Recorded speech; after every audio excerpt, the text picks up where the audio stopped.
Si seulement on avait joué comme ça contre Dortmund. Salut les fraudes, j'espère que vous allez bien. On se retrouve pour une nouvelle vidéo débrief du match entre l'Olympique Lyonnais et le Paris Saint-Germain, la finale de la Coupe de France remportée 2 buts à 1 par le PSG. C'est remporté pour Paris et on clôture cette saison en beauté après la Ligue 1, après le Trophée des Champions, après notre demi-finale de Ligue des Champions, bien qu'il va nous rester un petit peu en travers de la gorge après cette élimination contre Dortmund, mais on fait quand même demi-finale et maintenant ce trophée des champions après un sublime match du Paris Saint-Germain. Mais ça fait du bien de retrouver ce trophée alors qu'on n'arrivait plus à le remporter. On est l'équipe la plus titrée dans cette compétition. C'est notre 15e Coupe de France qu'on arrive à remporter. La Coupe de France dans le sac. Dans le sac. Et c'est bien parce qu'on arrive à faire un triplé, on arrive encore une fois à tout gagner sur le plan national. Sur le plan européen, on fait une demi-finale, on aurait aimé faire cette finale et pourquoi pas remporter cette Ligue des Champions. Maintenant, il y a du positif, il y a forcément ce côté Dortmund qui va nous rester en travers de la gorge, mais la Coupe de France, dans le sac. Le Trophée des Champions, dans le sac. La Ligue 1, dans le sac. Et ça fait du bien. Ça fait du bien parce qu'encore une fois, c'est une saison où on perd Verratti, Neymar, Messi, et on a un Luis Enrique qui arrive et qui ramène vraiment quelque chose de bon dans cette équipe. De toute façon, tout ça, on en parlera dans une vidéo bilan bien grande où on parlera un petit peu de tout ce qui s'est passé sur cette saison. Mais je suis très content qu'on remporte ce match et surtout avec la manière dont on a joué aujourd'hui me fait extrêmement plaisir. On va y venir, mais avant ça, comme d'habitude, merci à tous ceux qui ont été présents sur le live. J'ai commenté le match en live sur la chaîne YouTube de Winamax avec le frérot Sodred. Donc merci à ceux qui sont passés, vous êtes les gouts. Et merci à ceux qui prendront 2 secondes pour mettre le petit pouce bleu et le commentaire pour le référencement. Encore une fois, vous êtes les gouts. Et on est parti maintenant pour cette vidéo et on va bien sûr commencer par les débordements. Les débordements qui ont eu lieu avant le début de ce match. Et là, ça commence vraiment à être très très grave. Ça commence à être grave parce qu'en vrai, ça a déjà commencé sur le match de Gambardella avec des joueurs qui se font cracher dessus, des joueurs qui reçoivent des projectiles. Les sifflets, à la limite, là, normal, c'est peut-être la rivalité, etc. Donc là, il n'y a aucun problème sur les sifflets, mais les projectiles, les crachats, et derrière, le péage à Arras, ou avec les bagarres et tout ce qui s'est passé entre supporters lyonnais, supporters parisiens, et le péage qui crame. J'ai dû faire les gars un détour parce que j'ai dû repasser par là pour rentrer à côté de Roubaix, donc j'ai dû faire un détour, c'était pas possible de passer par là. Ça devient grave. Ça devient grave, les gars. Et honnêtement, les gens deviennent très très cons pour du football. Ça commence vraiment à devenir grave. Là, les gars, vraiment, on est obligé d'en parler parce que si t'en parles pas, eh ben, au final, les choses ne vont pas avancer, les choses ne vont pas évoluer. Et c'est comme si, au final, eh ben, tu faisais rien pour que ça change. Et là, t'es obligé de le dire. Les gars, je le répète encore une fois, je ne suis pas là pour incriminer supporters parisiens. Je ne suis pas là pour incriminer supporters lyonnais. Comme c'était le cas à l'époque avec l'Olympique de Marseille, quand ils avaient caillassé le bus lyonnais. Et j'avais déjà dit, les gars, que justement, pour moi, ce n'étaient pas des supporters de Marseille, ces gens-là. Comme ces gens qui font ce genre de choses ne sont pas des supporters pour moi, encore une fois. Il y a malheureusement des gens qui salissent l'image du football français, il y a des gens qui salissent l'image des clubs, et il y a des gens qui viennent uniquement pour foutre la merde. Et ça veut dire que même si des gens viennent avec leurs enfants, leur famille, tu n'es même plus en sécurité. Et là, ça devient très très grave pour du football d'en arriver à là. J'ai vu des vidéos où j'ai vu des gens allongés par terre complètement HS, complètement KO. Alors je sais pas dans quel état ils sont, je sais pas s'il y a des blessés, etc. Mais en tout cas, ça devient très très grave pour du football. Ça devient grave, les gars. Et à un moment donné, il faut aussi qu'on prenne qu'il y ait des conséquences pour ces gens-là. Les conséquences sont beaucoup trop minimes. C'est déjà le cas pour le racisme, c'est déjà très peu les conséquences qu'il y a. Maintenant, on voit là, encore une fois sur des choses pareilles, les conséquences sont trop minimes. Il va falloir agir, retrouver ces personnes-là, aussi que les supporters qui sont au courant de qui sont ces personnes-là, les dégager de nos tribunes, peu importe le club, ça je le répète encore une fois. Mais là, ça devient très grave et il va falloir faire quelque chose. Essayons de faire le ménage ensemble, d'enlever ces énergumènes de nos stades. On en a marre parce que vraiment ça devient lourd et ils sont en train de détruire notre sport. Ces gens-là sont en train de détruire notre sport. Au final, tu vas avoir des huis clos, tu vas pleurer, etc. Des interdictions de déplacement et on va se plaindre et on va pas comprendre à cause de vous. À cause de vous, à cause de certains cons. Et là, ça devient très très grave, les gars. Encore une fois, ce qui s'est passé aujourd'hui, c'est très très grave. Et ça a un petit peu gâché la fête. Ça, c'est une réalité. Ça a un petit peu gâché la fête. En tout cas, vraiment, j'espère que enfin des mesures seront prises par rapport à toutes ces conneries qui peuvent se passer. Parce que franchement, ça commence à être très très grave tout ce qui est en train de se passer dans le football. Maintenant, passons au match quand même, parce qu'il y a du très très bon sur le match qu'on a vu, avec bien évidemment le trophée au bout. Mais quel match! Quel match du Paris Saint-Germain et je me suis régalé à voir ce PSG-là. Malheureusement, la première chose qui me vient en tête quand le match se termine, c'est bordel, pourquoi on n'a pas fait ça contre Dortmund? Et c'est là qu'on voit quand même, parce que Lyon est une belle équipe. Lyon est la meilleure équipe de 2024. Sur l'année 2024, c'est la meilleure équipe de France, les gars. Ils sont premiers du championnat sur la phase retour depuis 2024. Lyon fait une très bonne deuxième partie de saison. Ils étaient relégables, ils sont sixième, ils vont en Europa League, ils ont réussi à accrocher l'Europe.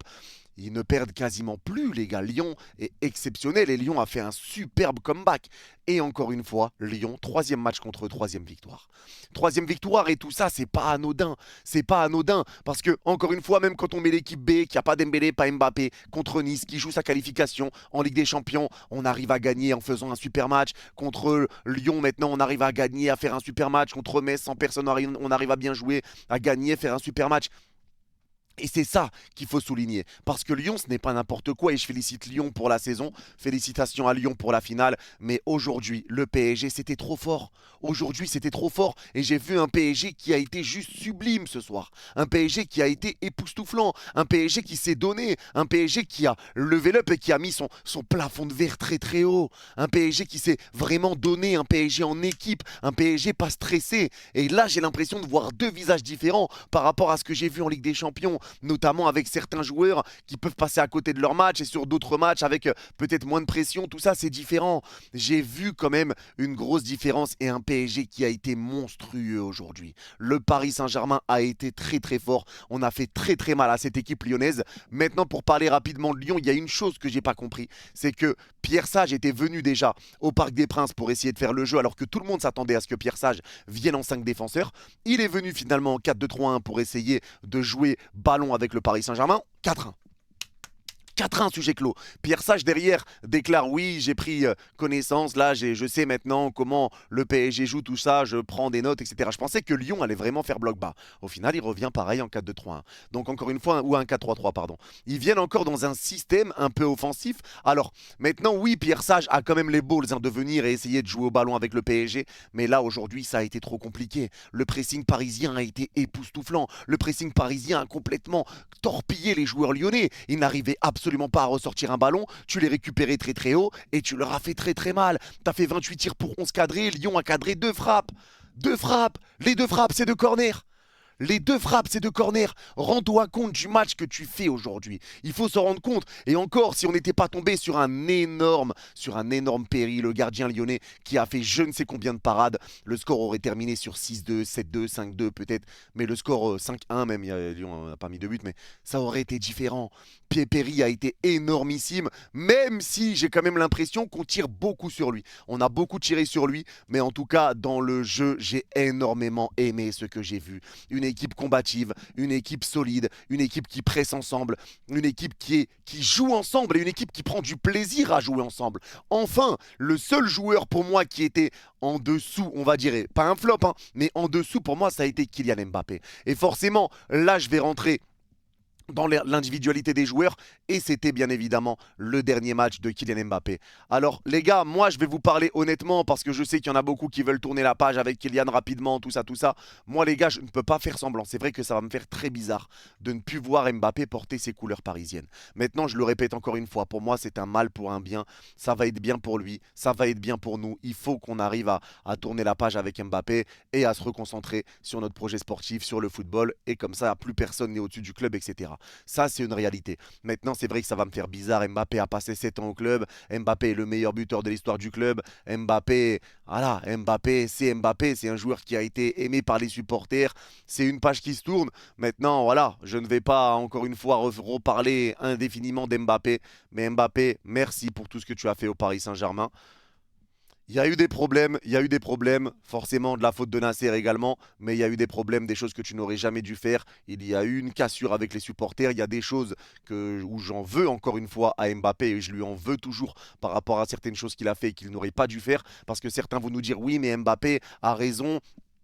Le club lui a promis des choses, mais au final, le club ne tient pas ses engagements, donc il s'exprime, il s'énerve. Mais les gars, à un moment donné, il faut aussi respecter les supporters. Si t'es parisien, comme tu le dis, t'es en cours d'une saison, tu mets pas des hashtags pivot gang. Si t'as un problème, tu vas voir ton coach, tu vas voir ton président. Tu vas voir ton président ou tout coach. Après la sortie contre Monaco, tu vas pas nous faire un petit peu ta tour d'honneur. Tu vas te croire dans un défilé de mode. Hein, tu te crois au festival de Cannes et tu fais le tour de Monaco et t'applaudis et tu rejoins je sais pas qui dans les tribunes. Il y a des choses qui sont pas à faire. Même si le coach, même si il y a des engagements qui ne sont pas tenus, à un moment donné, toi, tu dois te tenir. Ce n'est pas parce que on ne respecte pas ces engagements, quelqu'un ne te donne pas je ne sais quoi, qu'il faut commencer à aller chier dessus.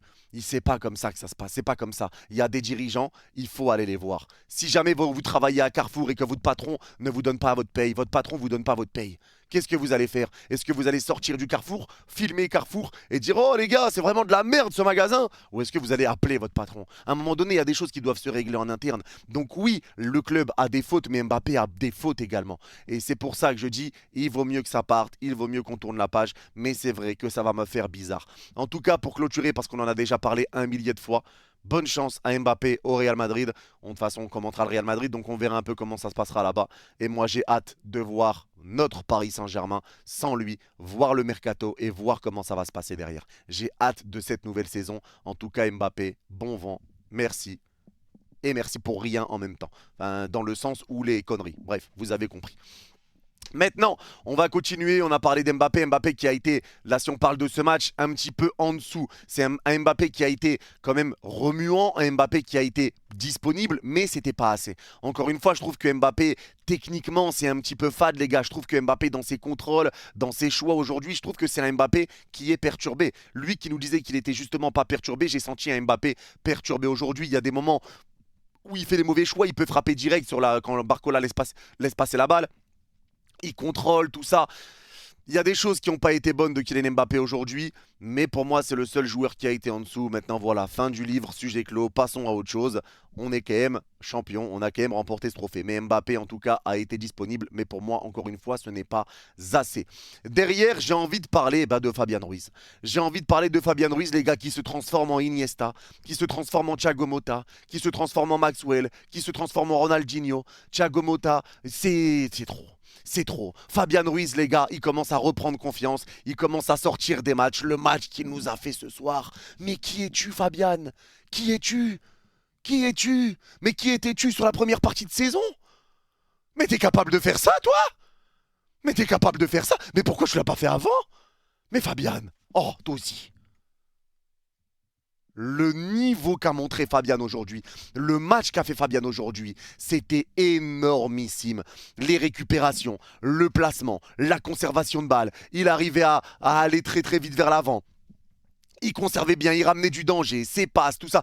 Tout a été bon. Il a combiné des 1-2, tout ça. Tout a été bon chez Fabian aujourd'hui. J'ai beaucoup, beaucoup aimé son match. Du pressing, de l'intensité, de la justesse. De la justesse! De la justesse! Il a été très juste aujourd'hui, Fabian. Très juste dans son pressing, dans ses récupérations, dans ses passes. Tout ça a été juste. Et il a été buteur. Il a été buteur et ça fait plaisir pour lui parce que sa deuxième partie de saison à Fabian est quand même bonne. Même s'il y a des matchs où il passe à côté, je pense qu'avec un petit peu de confiance, etc., Fabian va pouvoir peut-être nous faire des meilleurs matchs. Maintenant, pour moi, Fabian, je ne le vends pas. Je l'ai dit sur ma vidéo Mercato Idéal. Moi, Fabian, je ne le vends pas. Je le garde au Paris Saint-Germain. Maintenant, on verra ce qui se passera derrière. Mais pour moi, je le mettrai en rotation. Le bon vœu Fabian, mais énorme match de Fabian, exceptionnel. Fabian, t'es le meilleur joueur du monde. J'ai pas d'autre mot, t'es le meilleur joueur du monde. J'ai jamais douté de toi. Jamais. Jamais. Derrière les autres milieux, bien sûr, Vitinha. Vitinha, notre joyau, Vitinha, notre pépite et Vitinha, le meilleur joueur de la saison côté parisien cette année. Et je pense qu'il n'y a pas photo. Vitinha, encore une fois, aujourd'hui, a été exceptionnel. L'équilibre parfait entre tout, l'offensif, le défensif, les récupérations, le pressing. Le milieu de terrain, là, commence vraiment à se trouver. Et Vitinha a été exceptionnel encore une fois. Je l'ai un petit peu moins vu offensivement, mais il a été tellement solide derrière. Encore une fois, dans la la conservation de balle, dans les récupérations, dans l'intensité, dans tout ça. Vitinha a vraiment passé un cap sous Luis Enrique avec ce rôle de numéro 6. Il a été vraiment, vraiment bon encore une fois. Et Vitinha, eh ben, je suis très content de l'évolution qu'il a au PSG. Mais encore une fois, très gros match de la part de Vitinha. C'est pareil pour Zahir Emery. Zahir Emery, j'ai bien aimé son match. Maintenant, je trouve que Zahir Emery, bon, sur les dernières performances, c'était un petit peu compliqué. Aujourd'hui, Warren, je l'ai trouvé plutôt bon, les gars. J'ai trouvé un bon Warren, peut-être en dessous des deux autres milieux, mais après, Warren est dans un registre différent. Et ça, j'essaye de vous le répéter le plus possible. Mais Warren, sur les premiers matchs avec le PSG, avait un rôle offensif. Il montait beaucoup. Cette fois, il doit être beaucoup plus derrière, parce qu'Hakimi monte, et du coup, on essaye de couvrir les largesses d'Hakimi, défensive, quand il va beaucoup monter. Donc, Warren a un rôle plus défensif. Et ça aussi, il faut se le mettre dans la tête. Warren joue entre guillemets contre nature. Et ça, c'est une réalité. Il y a son style de jeu qui change. Il y a sa façon de jouer qui change. Il peut beaucoup moins monter. Donc forcément, on sent une différence avec Warren. Mais aujourd'hui, j'ai senti un bon Warren. Un Warren qui arrivait à remonter les ballons. Un Warren qui était juste techniquement. Un Warren qui aidait parfaitement le milieu de terrain. Et surtout un Warren qui fait pas de chichi, lui. Hein, lui, quand il doit venir couvrir le poste d'Hakimi, quand il joue à droite, il met pas des hashtags, des gang. Hein, il met pas des hashtags pivot gang, latéral gang. Non, lui il le fait. Lui il le fait. Et je pense que le fait qu'il va pas beaucoup jouer à l'Euro va lui faire du bien aussi en termes de récupération. Mais aujourd'hui j'ai vu un très bon milieu parisien. Un très beau milieu parisien qui a étouffé totalement les Lyonnais. Les Lyonnais n'ont rien fait et surtout en première mi-temps. Ça a été très très dur pour Lyon. On les a totalement étouffés. Un super jeu parisien. Mais le milieu de terrain a été tout bonnement exceptionnel. D'autres joueurs que j'ai trouvé exceptionnels, eh ben c'est Mendes, eh ben c'est Hakimi.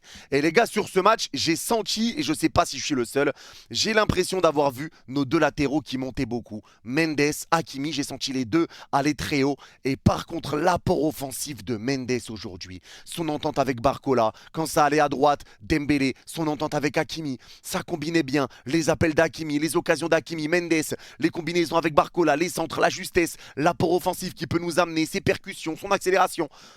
Et bah ça fait du bien. Et bah ça fait du bien. Et je pense qu'en vrai, les gars, peut-être que de laisser Mendes reculer par rapport à un Hakimi qui monte, c'est peut-être une mauvaise idée. Je pense que Luis Enrique va peut-être le comprendre. Peut-être qu'il va laisser maintenant monter les deux latéraux parce que je pense que ça peut ramener du danger. Ça peut vraiment déséquilibrer et ramener du danger sur tous les fronts. Et tu peux être beaucoup moins imprévisible. Tu seras beaucoup plus imprévisible, pardon.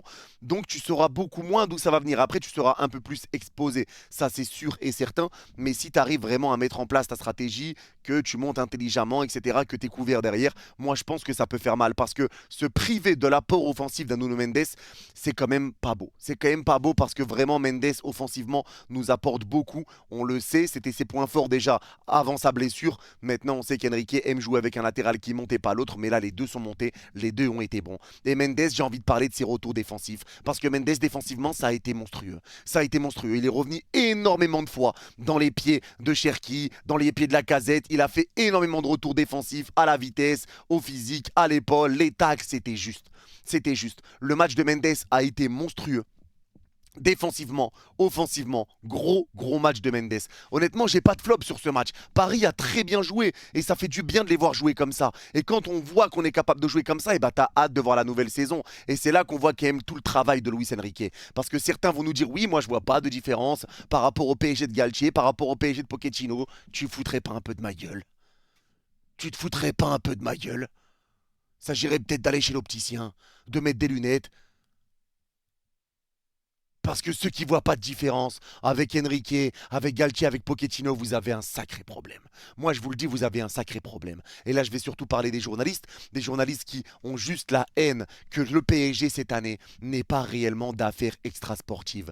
Et ça vous met hors de vous. Le PSG n'a pas d'affaires extrasportives, le PSG a tout raflé sur la scène nationale, le PSG fait demi-finale sur la scène européenne. Et ça, vous ne pouvez pas le piffrer. Parce que le PSG ne vous donne plus d'informations, parce que le PSG ne vous donne plus rien à manger sur l'extra sportif, parce que vos journaux puent la défaite, vous avez la mort. Vous avez la mort sur Enrique, parce que justement, lui, c'est un coach qui se concentre sur son équipe et son football, pas sur vous. Pas sur vous. Et ça vous débecte. Mais j'espère vraiment que Luis Enrique va rester au Paris Saint-Germain très longtemps, parce qu'au bout d'une saison, la différence qu'on voit qui est tellement monstrueuse entre le PSG de début de saison avec ce PSG de maintenant, c'est effrayant. C'est effrayant et je pense qu'avec Enrique, vraiment, ça peut vraiment le faire et j'espère qu'il va continuer avec le Paris Saint-Germain. Maintenant, Hakimi, pareil, a été très très bon. Très gros match de la part d'Achraf Hakimi comme Mendes. Très bon offensivement, très bon défensivement, beaucoup de retours, très solide, très intelligent dans son jeu. Marquinhos, que j'ai trouvé encore une fois impeccable défensivement, lui aussi. Maintenant, Marquinhos, moi, ce qui me fait peur, c'est justement quand il est sous pression. Sous pression, il fait flipper, il me fera toujours flipper sous pression, parce qu'on sait que sous pression, lui, il commence peut-être un petit peu, entre guillemets, à se faire caca culotte. Mais voilà, moi, c'est le point flip que j'aurai toujours avec Marquis, même s'il revient très très bien depuis quelques temps. Beraldo, je vois que certains aussi n'ont pas été fans de Beraldo. Moi, j'ai trouvé un Beraldo solide. J'ai trouvé un Beraldo solide qui a eu deux grosses occasions de la tête, dont une première occasion qui n'est pas passée très très loin et qui a été solide défensivement. Il a eu pas mal de retours défensifs. Même Hakimi, hein, j'oublie, mais un retour défensif sur la casette qui allait mettre la tête, ce retour était exceptionnel. Mais Beraldo a eu des bons retours défensifs, des bons placements. Un Donnarumma que j'ai bien aimé également, parce qu'il y en a qui vont dire oui, Donnarumma aurait dû sortir sur le corner, mais là c'était très loin, il ne pouvait pas sortir. Peut-être qu'il aurait dû mettre un joueur au premier poteau parce qu'il met personne au premier poteau. Mais encore une fois, ça on en parlera tout à l'heure. Mais là en tout cas, j'ai bien aimé le match de Donnarumma. Donnarumma qui a fait une grosse parade à 2-1 encore une fois sur un corner. Il a fait une énorme parade pour nous laisser avec cet avantage alors qu'on dominait le match. Hein. Si on aurait fait 2-2, ça aurait été un scandale. Mais en tout cas, Marquinhos, Beraldo, j'ai beaucoup aimé encore une fois le match qu'ils ont fait aujourd'hui et Beraldo également. Et maintenant, on passe forcément à l'attaque avec Ousmane Dembélé et Bradley Barcola. Eh ben Bradley Barcola, t'es un crack. Bradley Barcola, t'es un génie. Bradley Barcola, t'es un phénomène. Dembélé, t'es un crack. Dembélé, t'es trop fort. Les deux ont été exceptionnels et Bradley Barcola a fait tellement mal à la tête aux défenseurs lyonnais, mais tellement mal à la tête. Et après, forcément, en deuxième mi-temps, ça a été un petit peu plus dur pour tout le monde. Hein. Même Fabian, tout ça, ça a été un petit peu plus compliqué parce qu'on arrivait un petit peu moins à conserver le ballon, bien que sur les 15 dernières minutes, ça a été le cas. Mais derrière, tu t'es un petit peu relâché aussi. Et Lyon a eu une petite phase de 5 minutes à peu près après le but où ils ont réduit l'écart, où ils ont un petit peu poussé. Mais en tout cas, Bradley Barcola a fait trop mal. Bradley Barcola a fait mal. Bradley Barcola qui prenait la balle et qui accélérait d'un coup, qui driblait, qui temporisait. Tous ses choix ont été impeccable en termes de dribble. Le dribble et la percussion qu'amène Bradley Barcola, c'est rassurant pour l'après-Mbappé déjà. Parce que le match qu'il nous a fait, ses passes en retrait, ses occasions, et bah ça fait du bien. Et énorme match de Bradley, les retours défensifs, très remuants devant, combine très bien avec Mendes, combine très bien avec les autres, capable d'accélérer et d'effacer sur sa vitesse, capable de dribbler, capable de garder le ballon entre deux joueurs et de servir dans des petits périmètres. Bradley Barcola a une panoplie complète. Il lui manque juste la finition. Si Barcola arrive à mettre plus de buts, Barcola va être un danger public. Ça va être vraiment un danger public, bien que là il essaie déjà un danger. Il peut devenir vraiment un danger public, mais énorme match de Bradley Barcola et tout comme pour Ousmane Dembélé. Ousmane Dembélé qui a été buteur de la tête en plus. Tête d'Ousmane Dembélé pour ouvrir le score pour le Paris Saint-Germain. Dembélé qui a été remuant. Dembélé qui a mis des très bons centres au deuxième poteau. On était très souvent seul au deuxième poteau. Peut-être des erreurs lyonnaises aussi. Mais après, j'ai trouvé une équipe lyonnaise qui était pas très très bas réellement. Ils étaient plutôt ensemble regroupés, mais avec un bloc pas tellement bas. Je trouve qu'ils étaient plutôt mi-terrain et au lieu de rester vraiment bloc très très bas, ils étaient plutôt mi-terrain. Donc on a réussi à en profiter avec des ballons dans le dos, etc. Mais Mbappé a raté pas mal de contrôles, mais je trouve qu'on les a quand même bien pris dans le dos. Et ça a beaucoup fait mal à Clinton Mata, beaucoup fait mal à la défense. Bien qu'O'Brien a été très bon, mais voilà, je trouve qu'on a vraiment très très très très bien géré ce match. On a fait très très mal aux Lyonnais, mais on s'est fait peur encore une fois avec ces coups de pied arrêtés. Parce qu'encore une fois, corner, encore une fois, but. Mais les gars, à un moment donné, vous allez vous réveiller quand? Vous allez vous réveiller quand? Les gars, on a pris 18 buts cette saison, 24 sur corner, 24 sur coups de pied arrêtés. Les gars, à un moment donné, s'il vous plaît. Et Warren Zaïre-Emery est toujours sur les coups défensifs quand on prend un but sur corner. Il est toujours sur les coups. Mais à un moment donné, pourquoi tu mets Warren sur les joueurs les plus grands? Pourquoi Marquinhos n'est pas là? Pourquoi il n'y a pas de joueur au premier poteau? Arrêtez vos conneries sur corner, bordel. Arrêtez, s'il vous plaît. Mais faites un effort. Faites un effort, mais qu'est-ce qui cloche? Qu'est-ce qui va pas? Avant, c'était une force, nous, côté parisien, les coups de pied arrêtés. Maintenant, c'est devenu et même pas une force et une faiblesse. Mais faites un effort s'il vous plaît les gars. On prend un corner contre Lyon. On prend un corner contre Dortmund. On prend un corner contre le Barça. On prend un coup de pied arrêté contre Newcastle. Oh! Réveillez-vous! Un minimum, faites quelque chose, s'il vous plaît. Tous les matchs, vous allez pas comprendre. À tous les matchs. C'est quand même aberrant, les gars. Et le pire, c'est que quelques minutes après, deuxième corner, deuxième tête, énorme parade de Donnarumma. Énorme parade, mais vous allez jamais comprendre. Il va falloir qu'on arrive à trouver ce joueur qui va nous faire du bien. Et vraiment, dans le jeu et également sur les têtes, parce que franchement, sur les coups de pied arrêtés, ça devient exécrable. Ça devient exécrable. Et je mets Marquinhos là-dedans, vraiment. Marquinhos sur les coups de pied arrêtés est horrible. J'ai l'impression qu'il veut pas prendre le joueur le plus grand. Il veut laisser quelqu'un d'autre. Comme ça, s'il y a une erreur, c'est pas lui. Et c'est pas comme ça que ça marche, mon grand. C'est pas comme ça que ça marche. Honnêtement, sur les coups de pied arrêtés, c'est ignoble, c'est horrible et j'espère qu'ils vont commencer à se réveiller parce que ça devient très grave, vraiment. En tout cas, quoi qu'il arrive, sur cette fin de match, on a très bien géré aussi. Alors certains vont nous dire oui, vous abusez, vous avez fait tourner, etc. Ouais, mais on l'a bien fait. On l'a bien fait. Les 15 dernières minutes du Paris Saint-Germain, on l'a bien fait. Parce que Lyon réduit l'écart. Lyon est dans un petit temps fort. On récupère la balle, on fait tourner. Il touche plus le ballon pendant 15 minutes. Il le touche plus. Il le touche plus. Et là, on est rentré pour moi dans une phase de conservation où on a très bien géré parce que Lyon essayait de récupérer la balle, plus ou moins, entre guillemets, ils n'ont jamais réussi à la prendre. Ils n'ont jamais. Et s'ils essayaient justement de presser, de se découvrir, on aurait essayé de mettre le troisième. Mais là, on a tellement bien conservé la balle, et ça combinait bien, et on coulissait, et on faisait courir les Lyonnais, et on bougeait les blocs, et on bougeait, et on bougeait, et on montait, et on repartait derrière. On gardait très bien la balle. Une bonne phase de possession, une bonne phase de gestion. Et ça, c'est important d'apprendre à le faire aussi. C'est important parce que ça va être très utile sur des matchs. Il y a des matchs où tu vas devoir gérer ta possession sur les dernières minutes. C'est des choses qu'il faut apprendre à faire et que Luis Enrique le fasse maintenant, c'est une très bonne chose. Et surtout qu'on arrive à le faire parfaitement, que Lyon n'arrive pas à récupérer la balle, qu'on ne fait pas d'erreur. Au contraire, que tout le monde est vraiment dans le tempo tactique. Tout le monde est dans le tempo technique. Les dernières minutes de ce match, on a géré totalement. Pour moi aujourd'hui, on a éteint Lyon. Le score aurait pu être totalement différent et beaucoup plus lourd pour le PSG, mais je trouve qu'on a totalement éteint Lyon. C'est un super match du Paris Saint-Germain. On a eu un léger passage à vide, un petit peu comme d'habitude, bien que quand on revient en deuxième mi-temps, pour moi, on est plus proche du 3-0 que du 2-1, mais on se prend ce but sur corner. Mais voilà, en fait, il faut qu'on arrive à se rassurer nous-mêmes, arrêter de faire des erreurs bêtes, mais en tout cas, pour moi, c'est très prometteur pour la saison prochaine. Parce que là, c'est déjà le dernier débrief du Paris Saint-Germain cette année, alors pas le dernier débrief de l'année, ça c'est sûr, mais dernier débrief du Paris Saint-Germain de la saison. Et on a déjà hâte de retrouver le Paris Saint-Germain, mais on a vécu une très belle saison. Il y a une vidéo bilan qui sortira très bientôt. Mais en tout cas, j'ai vu un très bon match du Paris Saint-Germain. Je me suis régalé. J'espère que vous aussi. Franchement, j'ai été très fier de mon équipe aujourd'hui. Et j'espère que vous l'êtes aussi. On a réussi à faire un triplé. Malheureusement, en Ligue des Champions, ça s'est arrêté en demi-finale. Mais la saison est bonne. La saison est solide. Et ça fait du bien de renouer avec ce trophée, avec cette Coupe de France qui nous fuyait depuis pas mal de temps. Notre 15e Coupe de France avec la manière, un match très sérieux, un match très professionnel et pour la dernière d'Mbappé en plus. Beaucoup de pages qui se tournent, mais on sera là pour le mercato, on sera là pour la prochaine saison et on sera prêt pour la suite des aventures avec le Paris Saint-Germain, avec nos nouveaux joueurs, toujours avec Luis Enrique, mais sans Kylian Mbappé.